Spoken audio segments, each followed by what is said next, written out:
تو ہمیں قمری سال دیا گیا۔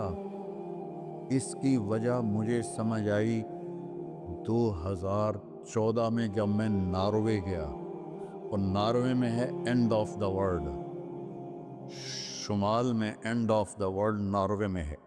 میں وہاں گیا، اس علاقے میں 2 مہینے سورج نکلتا نہیں اور 2 مہینے ڈوبتا نہیں، تو کیلنڈر جو شمسی ہے وہ فیل ہو جاتا ہے۔ رات ہے لیکن سورج نکلا ہوا پتہ نہیں دن ہے یا رات، دن ہے سورج نکلا ہوا پتہ نہیں دن ہے یا رات ہے۔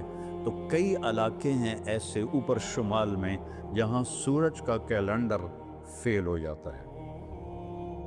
تو 3 گھنٹے کا اوسلو سے جہاز تھا، آگے 5 گھنٹے کا موٹر کا سفر تھا، 8 کلومیٹر کی سرنگیں تھیں، اور پھر آخری بستی مچھروں کی تھی، وہاں سے پھر 1.25 گھنٹہ آگے موٹر کا سفر تھا۔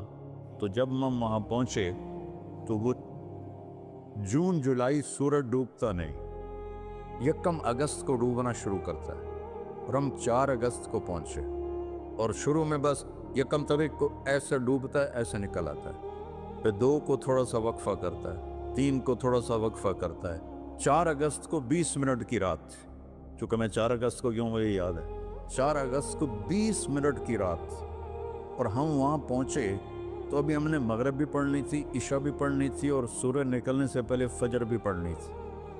تو یہ ایک انوکھا واقعہ میرے ساتھ آیا ہے جو شاید ہی کسی اور کے ساتھ پیش آیا ہو، یا میرے ساتھ جو ساتھی تھے وہاں میں بھاگا، اور ریلنگ تھی اس کے ساتھ کھڑے ہو کر میں نے اذان دی۔ مجھے اللہ کی مخلوق کو 2 دفعہ دیکھ کے ہیبت طاری ہوئی۔ ایک ماؤنٹ ایورسٹ کو دیکھا کہ وہ پوری طرح ننگا تھا، چوٹی خالی تھی، دیکھ کر میں بالکل گم ہو گیا، جس کے تیر اتنے بڑے ہوں وہ اللہ کتنا بڑا ہوگا۔ اور ایک وہ جب میں اینڈ آف دی ورلڈ پر پہنچا تو اس کا وہ منظر دیکھ کے میں گم ہو گیا۔ میں نے اذان دی، ٹھنڈی ہوا چل رہی تھی، تو میں نے قبلہ دیکھنا چاہا تو چاند سامنے چمک رہا تھا، سورج فیل ہو گیا تھا، چاند چمک رہا تھا۔ تو آج سمجھ میں آیا کہ اللہ نے ہمیں چاند کا کیلنڈر کیوں دیا ہے، کہ میرا نبی سارے زمانے کا نبی ہے۔ جہاں سورج نہیں نکلتا اور جہاں سورج کئی مہینے نہیں ڈوبتا، اگر وہاں کوئی مسلمان ہیں تو دن رات کا حساب کیسے لگائیں گے؟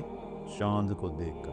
میں نے چاند دیکھا، واہ واہ ابھی رات کھڑی ہے، تو وہ قبلہ فٹ کیا، مغرب کی نماز پڑھی۔ مغرب عشاء اکٹھے پڑھنا تو مسافر کے لیے جائز ہے باقی ائمہ کے نزدیک۔